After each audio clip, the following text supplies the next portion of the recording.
आपुला तो एक देव करून घ्यावा तेने विना जीवा सुख नोहे माई के दुःखाची जनिती नाही आधी अंती अवसानी अविनाश करी आपुली ऐसे लावी मना पिसे गोविंदाचे हे रीती माई के दुःखाची जनती नाही आधी अंती अवसानी तुका म्हणे का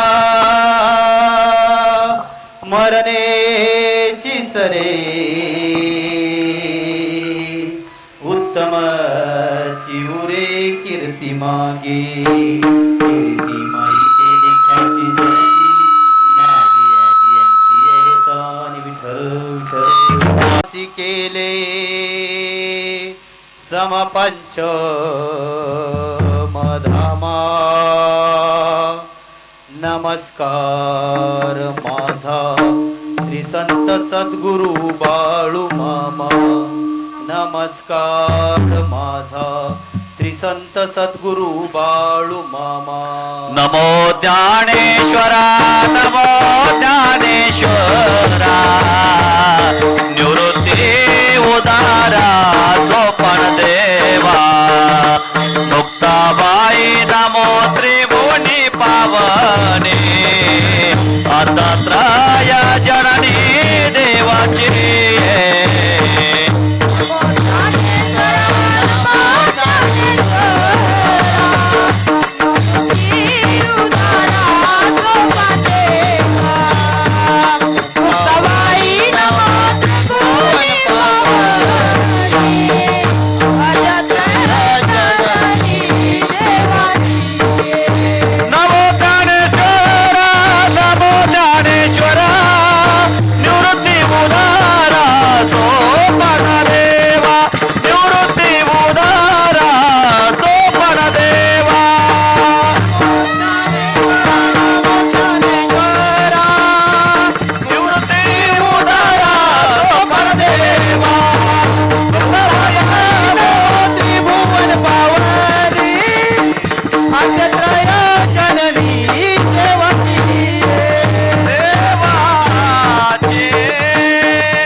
ज्ञानेश्वरा मुक्त मुक्ताबाई नमो त्रिभुवन पावनी आद्यत्रय जननी देवाची महायोग पीठे तटे भीमरथ्यम वरम पुंडरीकाय दातुन मुनींद्रे समागत्य तिष्ठम तमानंद कंदन परब्रह्मलिंगम भजे पांडुरंगम पांडुरंगा करू प्रथम नमन दुसरे चरण संतांचे त्यांच्या कृपादाने कथेचा विस्तारू बाबाजी सद्गुरुदास तुका आपुला तो एक देव करून घ्यावा तेने विना जीवा सुख नोहे रीती माईक दुःखाची जनती नाही आधी अंती अवसानी प्रस्तुत प्राप्त प्रसंगी कीर्तन रूपी सेवेकरता निवडलेला अभंग चिंतन रूपी सेवेकरता निवडलेला अभंग या विश्वातील एक अधिकार संपन्न संत हृदय सम्राट महाराष्ट्र भूषण वारकरी संप्रदायाच्या कलशस्थानी विराजमान असणारे माझ्या देहूचे सुप्रसिद्ध साधू जगत गुरु श्री तुकोबराय यांचा 4 चरणाचा अभंग अतिशय सोपा अभंग सेवेकरता निवडलेला आहे. आपुला तो एक देव करून घ्यावा तेने विना जीवा सुख नोहे. काहीसा या अर्थाचा अभंग या ठिकाणी निवडण्यामागचं कारण परिहार नामक सेवेचं कारण तुम्हा सर्वांना ज्ञात आहे, पण तेच सांगायला मला तुम्ही या ठिकाणी बोलवलंय. श्री संत सद्गुरु बाळूमामा देवालय आदमापूर पालखी क्रमांक 14. या जगाचा मालक तुमच्या या गाव वनगळी माझ्या जगाचा मालक तुमच्या वनगळी तालुका इंदापूर या गावामध्ये येऊन विराजमान झालेत. काल परवा 2 दिवस झाले विराजमान झालेत आणि आज या तळावरची पहिली कीर्तन सेवा करण्याचा मान समस्त ग्रामस्थ वनगळे असेल, तसेच समस्त भजनी मंडळ असतील, वारकरी असतील, धारकरी असतील, या सर्वांच्या आशीर्वादाने ही सेवा माझ्यापर्यंत येऊन पोहोचले. प्रथमतः मी या सर्वांचं आभार व्यक्त करतो की तुम्ही माझ्यासारख्या पामराला या ठिकाणी उभा राहायची संधी दिली. या देवाची सेवा तुकोबरायांच्या अभंगाची सेवा करायची तुम्ही सर्वांनी मला संधी दिली, त्याबद्दल तुमच्या सर्व गावकरी असतील, पंचक्रोशीतील सर्व भजनी मंडळ असतील, पंचक्रोशीतील सर्व भाविक भक्त असतील, या सर्वांचं मी आभार व्यक्त करतो. यांचा आभार व्यक्त करत असताना माझ्यासोबत आलेले माझे गुरुवर्य, दोन्ही गुरुवर्य माझ्यासोबत आहेत. माझे गुरुवर्य महाराष्ट्रातील एक सुप्रसिद्ध कीर्तनकार हरिभक्त पारायण दत्तात्रेयजी महाराज गलांडे यांच्या चरणावर मी नमन करतो. त्यांच्या चरणावर नमन करत असताना माझे दुसरे गुरुवर्य कीर्तन कसं करावं हे ह्यांनी दत्तात्रेय महाराज गलांडे बाबांनी शिकवलं आणि माणसात जगावं कसं हे ज्यांनी शिकवलं ते माझे दुसरे गुरुवर्य हरिभक्त पारायण श्री सुधीरजी महाराज खामगळ गुरुजी यांच्या चरणावर नतमस्तक होतो. त्याचबरोबर त्यांच्या चरणावर नतमस्तक होत असताना आमचे छोटे गुरुबंधू हरिभक्त पारायण ज्ञानेश्वरजी महाराज गलांडे यांच्या चरणावर नतमस्तक होतो. त्याचबरोबर सर्व आमच्या बाल विद्यार्थ्यांच्या चरणावर नतमस्तक होतो. गायनाचार्य दादा हरिभक्त पारायण रुद्र महाराज शिंदे यांच्या चरणावर नतमस्तक होतो. त्याचबरोबर भिष्ये मामा असतील त्यांच्या चरणावर नतमस्तक होतो. तरंगे मामा असतील त्यांच्या चरणावर नतमस्तक होतो. कोणाचं नाव राहिलं असेल तसंच माझे सर्व गुरुबंधू या ठिकाणी शेंडेदाजी आहेत, पांढरे भाऊ आहेत, काका पाहुणे आहेत, असे सर्व आलेले गुरुबंधू आहेत. यांच्या चरणावर नतमस्तक होतो. त्यांच्या चरणावर नतमस्तक होत असताना माझ्या गुरुस्थानी असणारे या ठिकाणी भजनी मंडळी आहेत, ज्यांनी सुरुवातीला पंचपदी अतिशय गोड आवाजात केली. ते महाराज नाव काय आपलं सोमवंशी महाराज यांच्या चरणावर नतमस्तक होतो. त्यांचं नाव विचारा. तुमचं नाव काय बाबा?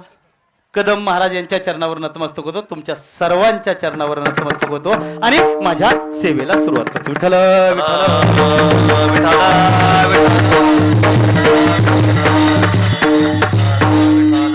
त्याचबरोबर एक नाव घ्यायचं राहिलं. या गावामध्ये आमची बहीण आहे, आमचे देवीदास दाजी पारेकर यांच्या चरणावर नतमस्तक होतो. तसेच शरदजी पारेकर आहेत त्या दोघांच्याही चरणावर नतमस्तक होतो आणि सेवेला सुरुवात करतो.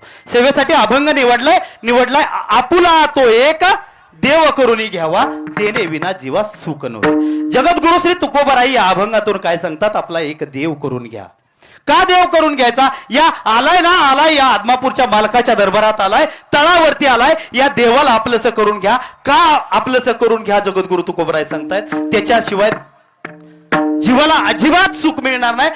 आपण महाराज सोमवंशी महाराज आपण सुख शोधतोय कशात शोधतोय? संसारात. माझीच माडी माझीच गाडी माझ्याच बायकोची गोलगोल साडी, यात आपण आता सध्या सुख शोधायला लागलोय. आपल्याला दुसरं कायच माझा पिंट्या माझा बाबू याच्याशिवाय काय सुचना. आपण सुख शोधायला लागलोय, सुख शोधायला लागलोय. आता पावसाचा दिवस, तुमच्याकडे पाऊस नाही अजून, नांगरट ही झाली असेल, काही ठिकाणी चालू बी असेल, लागणी बी झाली द्या. नांगरट करताना तुम्हाला सांगतो काय म्हणते तुमच्या इकडं बांधाच्या कडेला. आता काय होतं, माझं गाव पडतं घाटाच्या वर, आम्हाला काय पाणी नाही, ऊस नाही, काय नाही. आमच्यात कोण ती नांगरट करताना काकरी काढायचा विचार बी करत नाही महाराज. काय पाणीच नाही तर काय करायचं? दुष्काळी भाग मान तालुका आहे माझा. आपलं सुख चाललंय कशात? जर तुम्हाला सांगतो, आपल्या वाड वडिलांनी आपला छोटा भाव असेल एखादा, आता पहिली पद्धत आहे, आता तुमच्याकडे माहित नाही मला, पण आमच्या भागात नोकरीची जास्त पद्धत आहे. एका भावानं नोकरी करायची, एका भावानं शेती करायची. घरची 4-2 एकर शेती असेल. जेव्हा कधी वेगळं राहायची वेळ येईल तेव्हा वडील म्हणणार, चुलते म्हणणार, मोठे थोर व्यक्ती असं सांगून जाणार, अरे दादा, तू मुंबई सारख्या ठिकाणी, पुणे सारख्या ठिकाणी नोकरी करतोस, तू नोकरी करत असताना तू बरंच धन कमवलंयस. ते धन कमवलेलं तू तुझ्या भावाला दिलं नाही. मग काय कर, 4 एकर शेती आहे, 2.5 एकर भावाला दे, 1.5 एकर तुला घे. ही पद्धत होती पहिली. आता राहिली नाही. पहिली पद्धत अजून बी अशी होती, तुम्हाला सांगतो, जावा भनी सारख्या राहायच्या. कशा राहायच्या? जावा भनी सारख्या राहायच्या. हिजं लिकरू आहे का तिचं लिकरू आहे कळत नव्हतं. आता जाऊन इंदापूरला जातीय, बोरबॉनचा बिस्किटचा पुडा घेऊन येते, पदराच्या आड लपिवतीय आणि आपल्या पोरगाला देतीय. दुसरी मागतेला म्हणून तीच की त्याला नको. आणि हे गाभड्या घरात बसून खा, तिचं पोर बगल. बरोबर आहे. पटलंय. मग ती पद्धत होती. आता पद्धत अशी आहे, आपल्या बाप जाद्यांनी जरी समान हिस्सा करून दिला असेल, जरी समान हिस्सा करून दिला असेल, नागराच्या एका काकरीसाठी आपण भाऊ भावाचा मुर्दा पडायला लागलोय. कुठं आहे?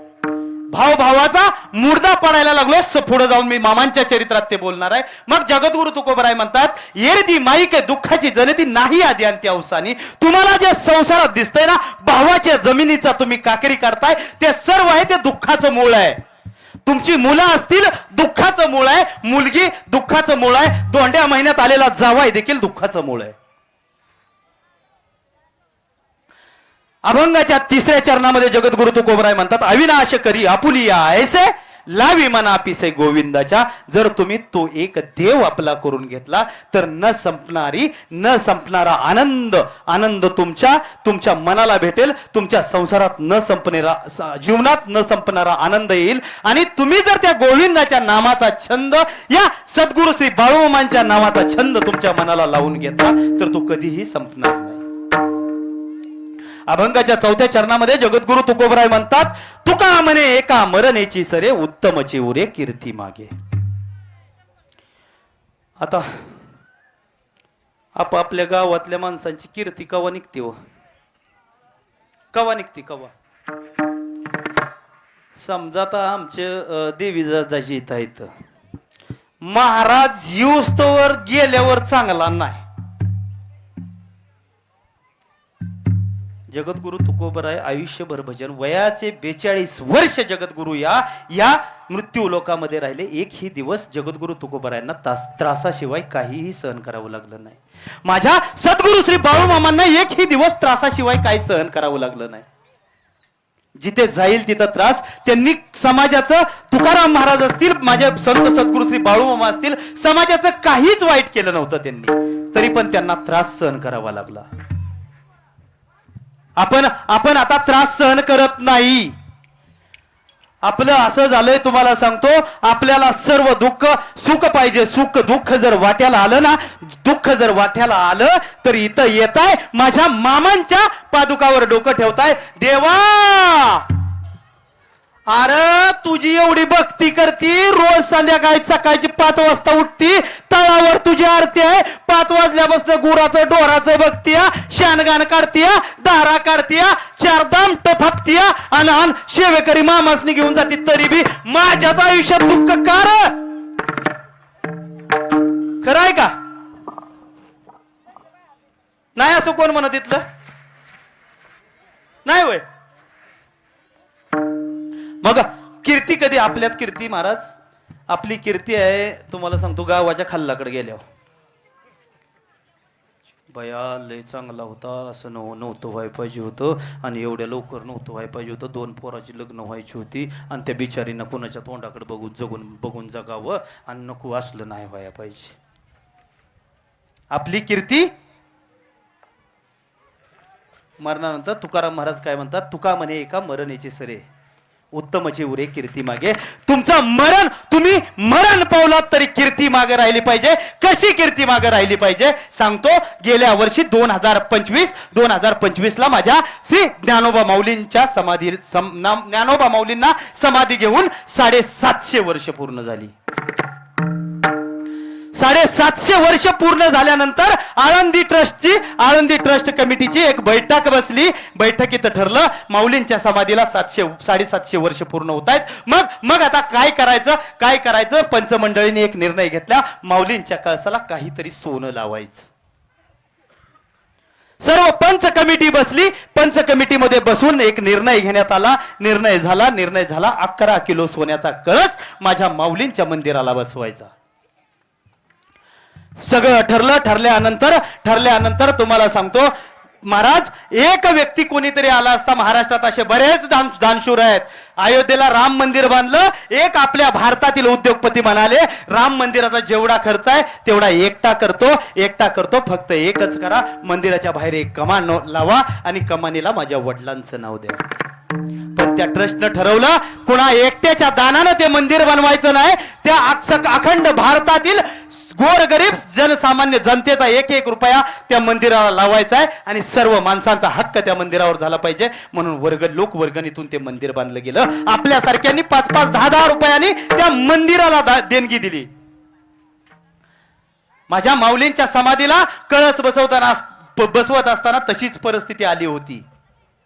11 किलो सोन्याचा कळस बसवायचं ठरलं आणि एक आळंदी संस्थानमध्ये एक ऑफिसमध्ये एक फोन खणानला समोरून आवाज आला, हॅलो मी अमुक व्यक्ती बोलतोय. नवीन नाव नाही सांगितलं नाही आणि त्यांनी सांगितलं माऊलींच्या मंदिरासाठी मला 11 कोटी रुपये निनावी देणगी द्यायची आहे.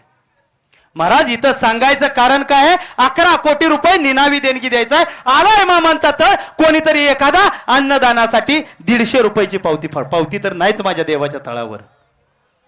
150 रुपयाची पावती फाडून जातो आणि तुम्हाला सांगतो तुमच्यासारखे कदम महाराज तुमच्यासारखी लोक माईकवर असतात. अमुक व्यक्तींनी देणगी दिली, व्यक्तीने देणगी दिली आणि ते 10 वेळा 150 रुपयात 15 वेळा तुमच्या जवळ येतं. कदम महाराज माझं नाव पुकारलं नाही. कदम महाराज म्हणतात अव पाटील तुमचं नाव पुकारलंय.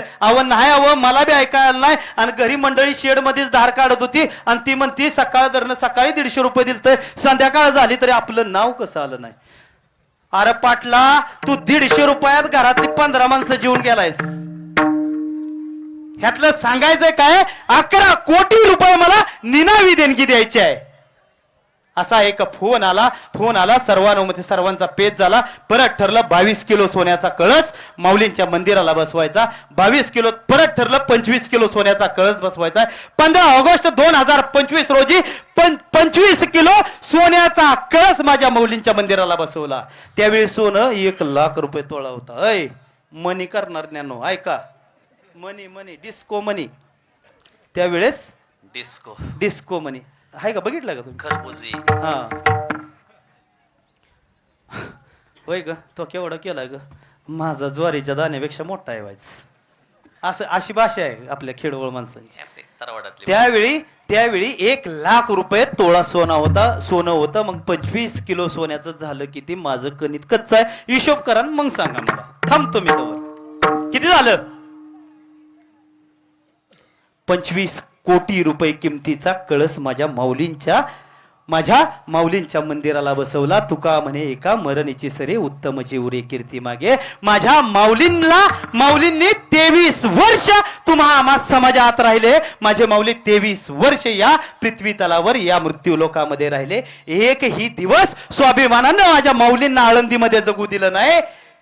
कधी माझ्या मुक्ताईला भूक लागली म्हणून जर माझे ज्ञानोबाराय माधुकरी मागायला गेले तर विसोबा काकांनी झोळीत घेऊन चाललेले पेट मातीमध्ये मिसळावं एवढा त्रास दिला. कधी मांड खायची इच्छा झाली एवढा खापराचा तुकडा मिळू दिला नाही. आणि माझ्या माऊलींनी समाधी घेतल्यानंतर 750 वर्षानंतर माझ्या माऊलींच्या कळसाला 750 किलो सोनं 25 किलो सोनं लागलं. 25 किलो सोनं लागलं तरी देखील 25 किलो सोनं लागलं असलं तरी तुम्हा आम्हाला वारकऱ्याला गेल्यानंतर कळसाक बघावं वाटत नाही. जयाचे दारी सोन्याचा पिंपळ जयाचे द्वारे सोन्याचा पिंपळ. जयाचे द्वारे सोन्याचा पिंपळ.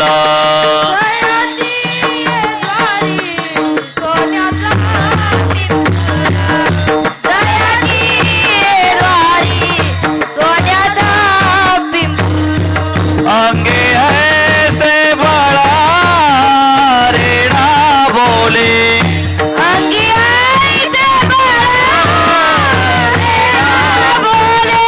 अंगे ऐसे बड़ा रेड़ा बोले. ताकत लाव.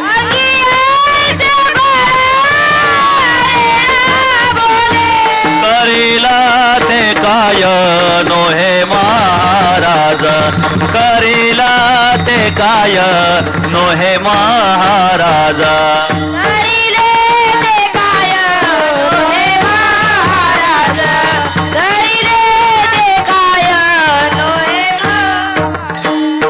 जयाचे डोळे सोन्याचा पिंपळ. अंगे ऐसे बरेडा बोले.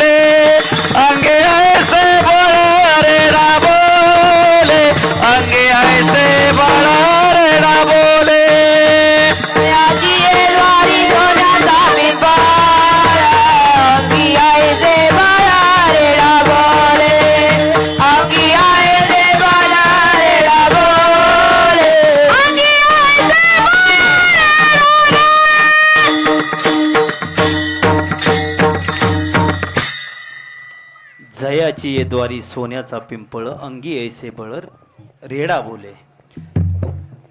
या जीवसृष्टीमध्ये सगळ्यात जर अर्धांड प्राणी कुठला म्हटलं तर म्हशीचं पोरग.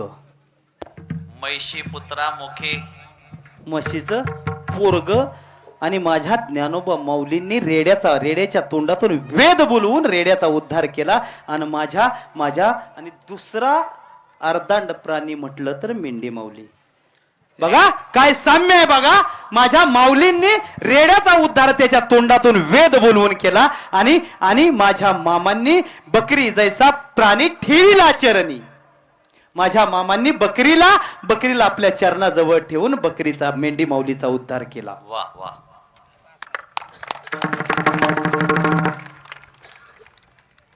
अभंगाचा सरळ भावार्थ सांगून झालाय चारी चरणाचा. आणि मामांच्या तळावर आल्यानंतर एक कीर्तनाचा नियम आहे महाराज. मी प्रत्येक ठिकाणी सांगतो कुठल्याही फडावले कीर्तनकार असू द्यात कितीही अधिकारी कीर्तनकार असू द्यात या गादीवर मामांच्या तळावर या गादीवर उभा राहिल्यानंतर त्यांनी जगद्गुरु तुकोबरायांचा अभंग निवडावा, संत नामदेव रायांचा निवडावा, संत श्री एकनाथ महाराजांचा निवडावा, संत जनाबाईंचा, मुक्ताबाईंचा, यापैकी कोणत्याही संतांचा एक अभंग सेवेकरता निवडावा. हा अभंग सेवेकरता निवडल्यानंतर अभंगाचा सरळ भावार्थ सांगावा. सरळ भावार्थ सांगितल्यानंतर माझ्या देवाचं चरित्र सांगावं. का सांगावं? देवाचं चरित्र तुम्हा आम्हाला आवडतं म्हणून नाही सांगायचं. देवाचं चरित्र सांगितलेलं माझ्या सद्गुरु श्री संत बाळूमामांना आवडतं. जगद्गुरु तुकोबराय या अभंगाच्या पहिल्या चरणामध्ये काय म्हणतात? आपुला तो एक देव करून घ्यावा. आता आपलं काय झालंय महाराज तुम्हाला सांगू, आपली भक्ती झाली सिजनेबल. कोणवर आहे आज मावशी? कोणवर आहे? आज वार कुठला आहे? ते आता गाठाखालचं वार कुठला आहे आज? बघा बऱ्याच जणांचं मोबाईलला स्टेटस असतं.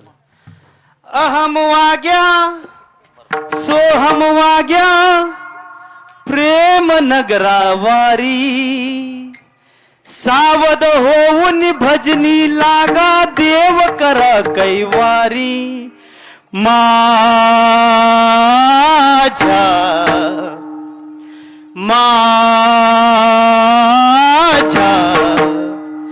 मल्हारीची वारी, मल्हारीची वारी, माझ्या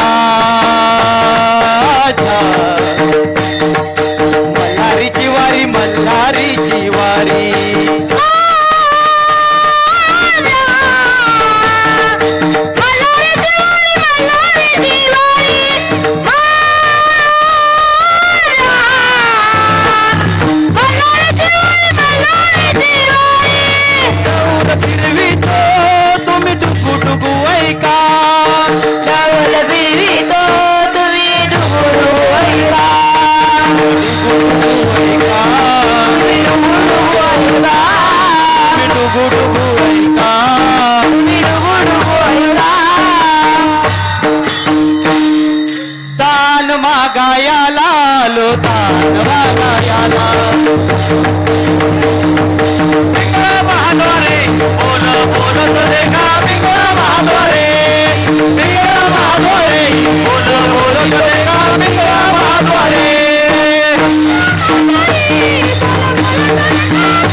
डोर फिरवे तो तुम्ही डुगो डुगो ऐका, तुम्ही डुगो डुगो ऐका, तुम्ही डुगो डुगो ऐका, डुगो डुगो ऐका, डुगो डुगो ऐका. हातवर हातवर हातवर हातवर पिंगळा महाद्वार रे, बोल बोलत देखा पिंगळा महाद्वार रे, पिंगळा महाद्वारी, बोला बोला बाबाच्या नावानं. ही कुठल्या दिवसात झालं? आणि सोमवार रविवारी संध्याकाळी आज 12 वाजते ते का नाही तर वाजते देतो. हे भोळा शंकरा, हे भोळा शंकरा, आवड तुला बेलाची, आवड तुला बेलाची, बेलाच्या पानाची हे भोळा शंकरा. सोमवार संपतोय नाही संपतोय तवर ह्या माझ्या तायांचं माझ्या मावशांचं. आई भवानी तुझ्या कृपेने तारशी भक्ताला. आई भवानी तुझ्या कृपेने तारशी भक्ताला. आगाध महिमा तुझा माऊली वारी संकटाला. आगाध महिमा तुझा माऊली वारी संकटाला. आई कृपा करी माझ्यावरी जागवितो रात सारी. आई कृपा करी माझ्यावरी जागवितो रात सारी. आई गोंधळाला गोंधळ मांडला भवानी गोंधळ मांडला. गोंधळ मांडला भवानी गोंधळ गोंधळ मांडला भवानी गोंधळ मांडला. गोंधळ मांडला भवानी गोंधळ मांडला. मंगळवार दर्शन बारी बंद झालेली आहे. कोणीही दर्शनाला येऊ नका. एक नम्रतेची विनंती आहे, सूचना आलेली आहे. सुरुवात. मंगळवार 12 वाजले की वारकऱ्यांचा दिवा आलाच. आपला वारकऱ्यांचा फिरत्या चाकावरती देसी मातीला आकार. विठ्ठला तू वेडा कुंभार. विठ्ठला तू वेडा कुंभार. कवा 12 वाजते तर परत रात्रन दिवसा देवा तुमची मूर्ती ध्यानात. रात्रन दिवसा देवा तुमची मूर्ती ध्यानात. स्वप्नात आले माझ्या गुरुदेव दत्त. स्वप्नात आले माझ्या गुरुदेव दत्त. गुरुवारी 12 वाजते त्या का नाही त्याच्यावर बांगड्याची माळ लिंबावानी डोळ उभी हाय नदीच्या काठाला. उभी हाय नदीच्या काठाला. लखाबाई पुत्रज आलाय भेटीला. आलाय भेटीला.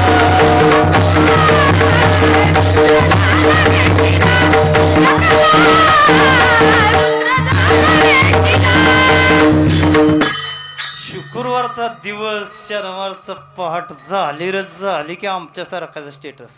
हे दुःख भंजन मारुती नंदन सुनले मेरी पुकार. पवन सुत विनती वारंवार. पवन सुत विनती वारंवार.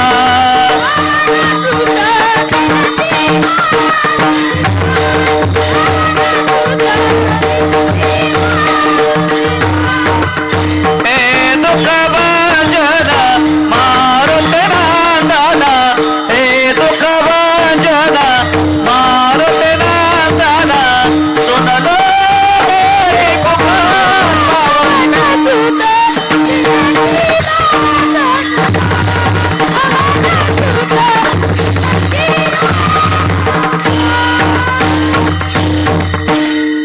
आपलं देव सांगून झालं ते मावशी. आपलं देव सांगून पण तुकाराम महाराजांनी काय सांगितलं? 7 दिवसाचं 7 देव करू नका. तुका देवानं सांगितलंय काय सांगितलंय? माझ्या देवानं सांगितलं जो माझ्या सेवेत राहील. सगळ्यांनी ऐकून घ्या, ऐकून जावा इंदापूरकर. जो माझ्या सेवेत राहील ना तो 64 कोटीमध्ये त्याचाच नंबर आहे.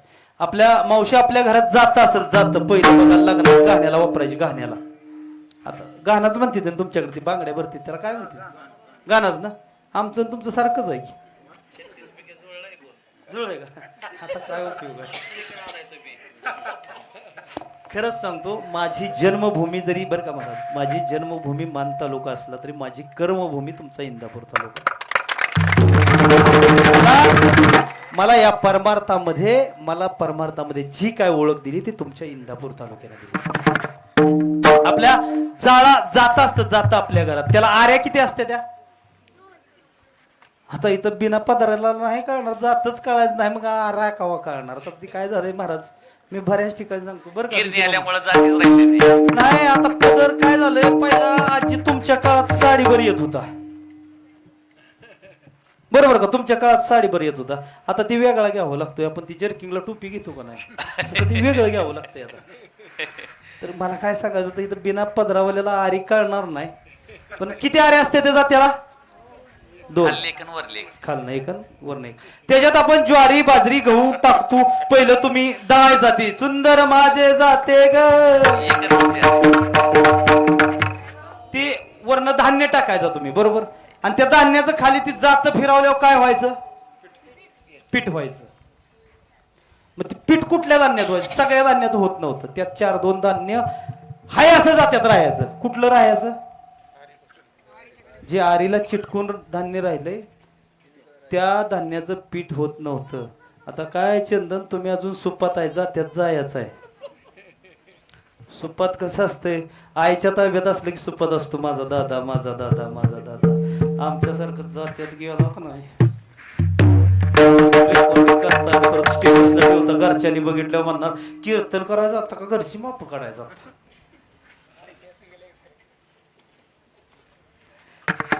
त्या आरीला जे 4 धान्य चिटकून राहतात ना, ती धान्य भरडली जात नाही, त्याचं पीठ होत नाही. मग हे माझा देव आर आहे, हा देव आर आहे. आणि तुम्ही आम्ही आरीला चिटकून जर राहिलो तर 2032 साली तुम्ही आम्ही भरडलं जाणार नाही, तुम्ही आम्ही जिवंत असणार आहे. 2020 साली मगाशी सांगितलं, तुम्ही अनुभव घेतला, जो मामांच्या सेवेत होता, लाखोना माणसं मामांच्या तळावर येत होती, लाखोना माणसं यायची, भंडारा लावायची, दर्शन घ्यायची, महाप्रसाद खायचा. मामांचा 3 प्रकारचा भंडारा, मामांचा भंडारा भंडारा भंडारा मार्च महिन्यात भंडारा उत्सव यात्रा भरते, त्याला भंडारा उत्सव म्हणतात. इथं लावला जातो तो भंडारा, आणि आरती झाल्यानंतर आपण ग्रहण करतो, प्रसाद म्हणून खातो. तो भंडारा हाती घोंगडन काठी, भंडारा ललाटी, हाती घोंगडन काठी,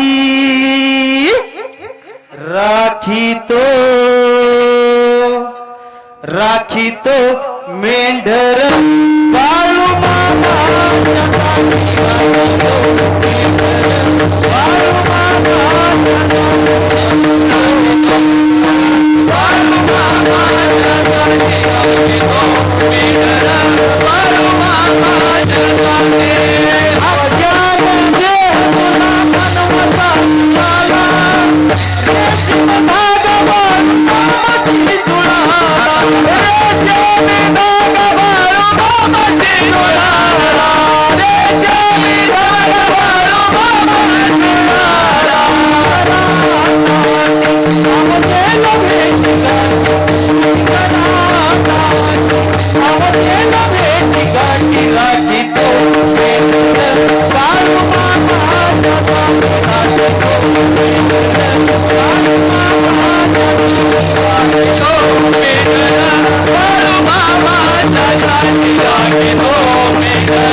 बाळू मामा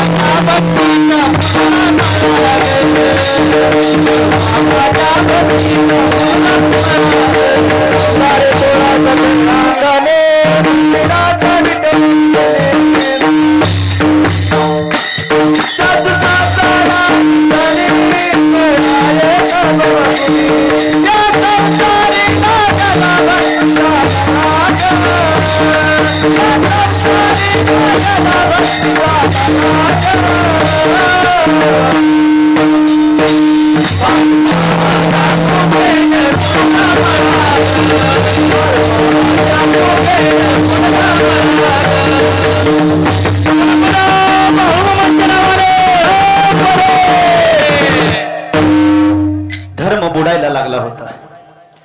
धर्म बुडायला लागला होता. सत्य फासावर गेलं होतं. बापात उत्तर वाढायला लागला होता. पुण्य दोरा एवढं शिल्लक राहिलं होतं. बहिणीला भाव ओळखना झाला, सासऱ्याला सून ओळखना झाली, भावाला भाव ओळखना झाला. असं असं अघटित या पृथ्वी तलावरती घडायला लागलं होतं. धर्म बुडायला लागलाय, सत्य फासावर गेले आणि हा धर्म वाचवायचाय. धर्म वाचवायचा, धर्माचे रक्षण करणे पाखंड खंडन. भगवान शिवप्रभूंनी या पृथ्वी तलावर अवतार घ्यायचं ठरवलं. अवतार घ्यायचा तर कोणाच्या पोटी घ्यायचा? देवान अवतार घ्यायचं ठरवलं होतं, पण ज्याच्या पोटी अवतार घ्यायचा त्याची कूस देखील तेवढी पवित्र पाहिजे. मग कुणाच्या पोटी घ्यावा जन्म? आता काय झालंय, देवानं अवतार घ्यायचा ठरवलं होतं. आता बऱ्याच जणांच्या अंगात अवतार येत आहेत. बाळूमामांच्या भक्ती आहे त्याला ते पटत नाही, अंगात अवतार यायला लागलेत आता.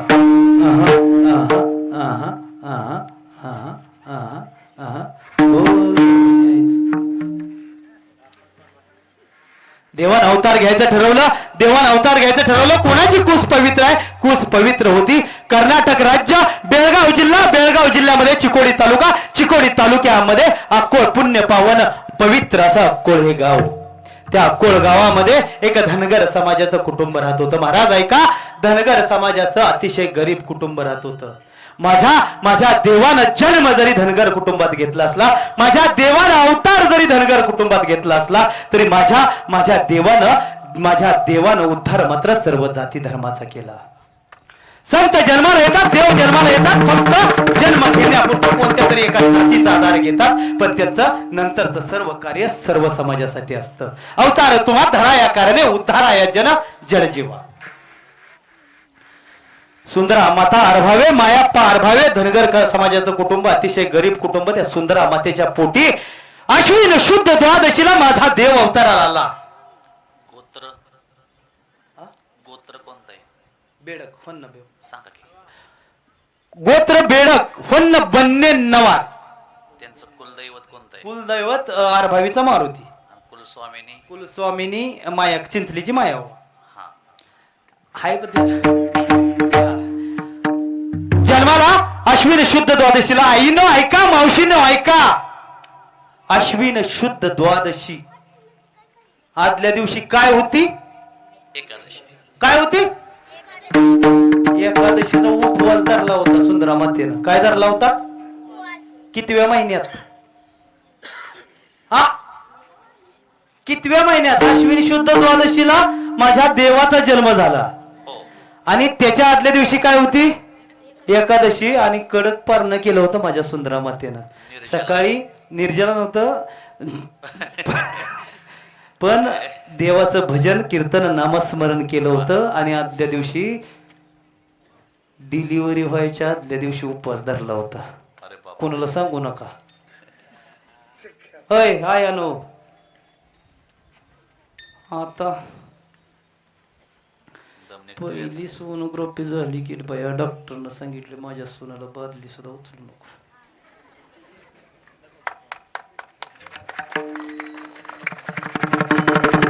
नाही पप्प्या म्हणतो आया हिला आज इंदापूरला नेलती. हिला आज इंदापूरला नेलती, डॉक्टर का नेली आणि डॉक्टरनं सांगितलं दिवस गेलते. बरं, मग डॉक्टरनं सांगितलंय 1 लिटरच्या वर वजन उचलू नका. किलोच्या वर वजन उचलू नका, धुणं धुवू नका, भांडी घासू नका, फरशी पुसू नका. मग त्याच्या डोक्यात एकच आहे, आणि खायला काजू बदाम सफरचंद खा. आणि आता कसं म्हणायचं आय, अगं कसं करायचं मग? तो बी वाट बघतो आईच्या दोन. असू दे की माझ्या सोनासाठी माझं काय, मला काय एवढं होईना होय ते वाट बघतो. पप्प्या काय म्हणजे कशाची वाट बघतो? असू दे माझ्या सोनासाठी काय एवढं होईना होय. आणि परत सून पप्प्याला मांडीव सुद्धा देत नाही.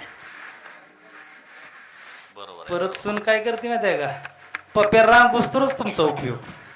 पप्प्या एकदा उभा राहायला लागला, अय मालक, कबर तिकडे इंदापूरला जायचं, रोज कामाला जायचं, त्या इंदापुरात घरी यायचं. हिथं माझं त्या बाईचं काय पटना, मामा बी मला नीट बोलून आता जाऊ दे की मग 2-4 हजार भाडं घ्या, तिथे एखादी रूम भाड्यानं आपण जाऊ. खरं आहे का? हा नाही तर परत तुम्ही म्हणाला महाराज मनात सांगतोय. खरंच महाराज आज एवढी वाईट. आपला ज्ञानेश्वर 2 महिने पुण्याला गेला, आजींना पॅरलेसचा झटका आला. आज परिस्थिती आहे ही शिकलेली भकलेली आहे ती का नाही? शिकलेली भकलेली कॉन्व्हेंटला पोरगा शाळेला टाकायचा. तुमच्यासारखं आजोबा असतील, त्या मुलाला जर टाळ वाजवायला शिकवत असतील, हरिपाठ पाठीमाग म्हणायला लावत असतील, तर आईला वाटतंय माझं पोरगं वाईट वळणाला चाललंय. त्या दिवशी एका घरी गेलो, एक बिचारी आली, एक ताई आली, म्हणली महाराज आमच्या घरात आमच्या आत्याला देवाचा नाद नाही, आमच्या मामाला देवाचा नाद नाही, आमच्या त्यांना तर अजिबात देवाचा नाद नाही, आणि मी तर कवा देवाचं तोंड बघितलं नाही. आणि आमच्या घरात असं ही पोरगा असलं जन्माला आलंय, मंदिराशिवाय राहत नाही. तुकाराम महाराज म्हणतात, आमच्या कुळी नव्हते ऐसे, हेची कुशी जन्मले कैसे. आता देवाचं करणारी पोरं तुम्हा आम्हाला आवडत नाहीत. तुम्हा आम्हाला पोरं कसले आवडतात माहितीये का? झाली माझी 15 मिनिटं राहिले. पोरं कसले आवडतात? मोबाईल मागितला पप्पानं पोराला, पप्पा मला कार्टून द्या, काका पाहुणं पांढरे पाहुणं, पप्पा मला कार्टून बघायचंय. पप्पानं मोबाईल दिला, पप्पानं मोबाईलचं लॉक नाही काढलं की पप्पा असं चाट्ट दिशी टाकतंय पप्पाच्या कानात. टाकत का? पप्प्याची मम्मी म्हणती, बया माझा दादा किती गोड आहे बाबा, अजून एक पप्पाला अजून एक मार बर. ही असली पोरं जन्माला येतील. आणा या माझ्या देवाच्या तळावर मुलं आणा. माझा देव काय होता, माझ्या देवाच्या भंडाऱ्याचं काय महत्व आहे हे समजावून सांगा. पंढरीची वारी काय असते त्याला सांगा. विक्रम केला पंढरीच्या वारीनं, 27 लाख 30 लाख पब्लिक होत. चला हो पंढरीला जाओ, पंढरीला जाओ, जीवाच्या जीवाला पाहो, देवाच्या जीवाला पाहो, सोने मातेला खाना. आजवर परमात्म्याचं स्मरण करा, पांडुरंगाचे डोळे स्मरण करा, पांडुरंगाचा मुकुट स्मरण करा, पांडुरंगाचा पितांबर स्मरण करा. मकर कुंडली तळपदी श्रवणी, डोळे देवा तेला काना, मना देते समाधान, मना देते समाधान. चला हो पंढरीला जाओ, पंढरीला जाओ, जीवाच्या जीवाला पाहो, देवाच्या जीवाला पाहो. बोला बाळूमामांच्या नावाने. चला हो पंढरीला जाऊ, तुळशीची माळ गळ्यात घालू. ते नका सांगू अजिबात. कोण गे पाहुणं पंढरे पाहुणं? आमची मनाची माळ आहे. ह्यांची मनाची माळ मनाची बरोबर, माळ. आपले तुळशीचे. नाही त्या दिवशीच मी गुरुपौर्णिमे दिवशी म्हणलं काही विचार आहे का? नाही नाही आहे की आमची मनाची आहे.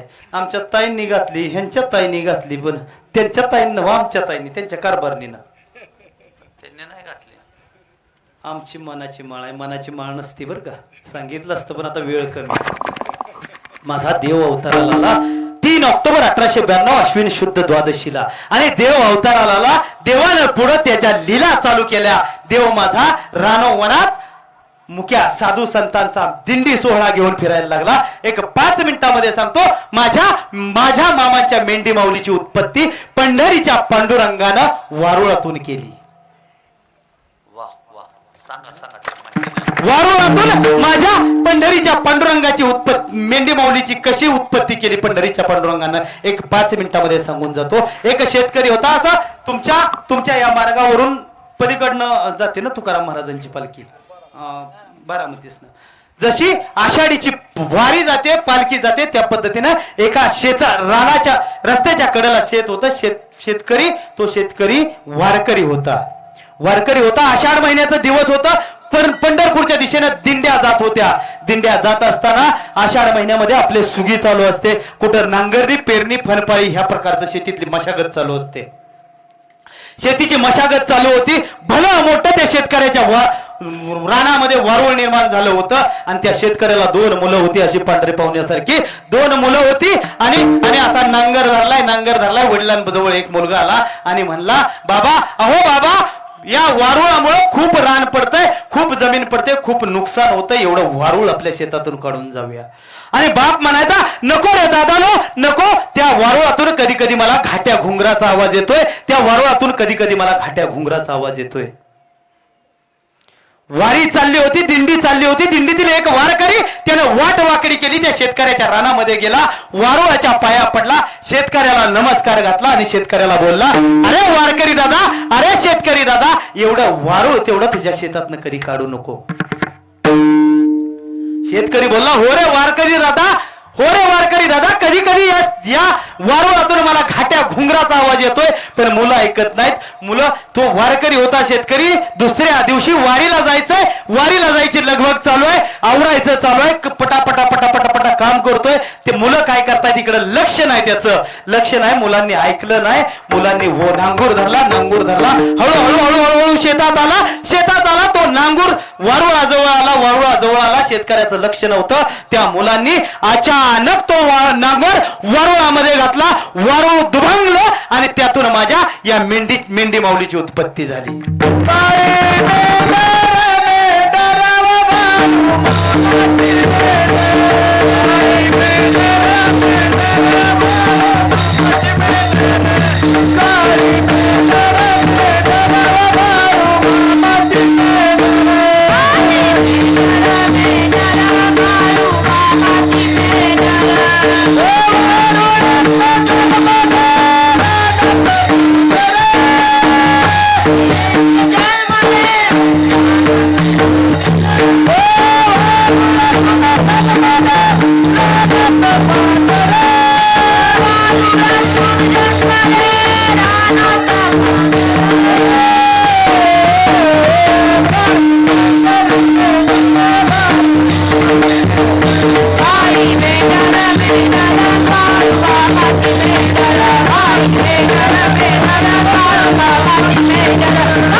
तसंच 2 मिनिटात मला बापू लावून सांगायचं भजन झालं. सांगाय त्यांना विठोबा रुक्माई भजन होईल म्हणून. सर्वांनी हात वरती घ्या. विठोबा रुक्माईचं भजन होईल. एक 2 मिनिटात एक दृष्टांत होईल आणि सेवा पूर्णत्वाला जाईल. सर्वांनी मामांचं स्मरण करायचं, मामांचं भजन करू आणि विठोबा रुक्माईचं भजन नंतर करू. बाळो मामा हो, बाळो मामा, बाळो मामा हो, बाळो मामा, बाळो मामा हो, बाळो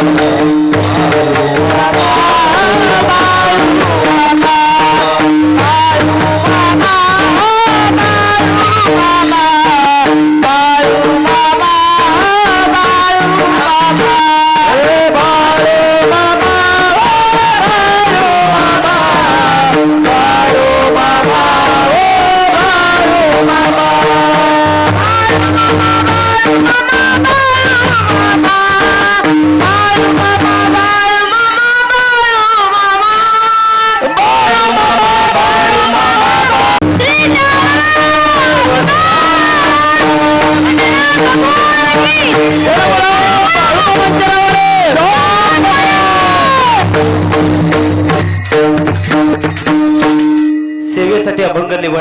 आपुला तो एक देव करून घ्यावा.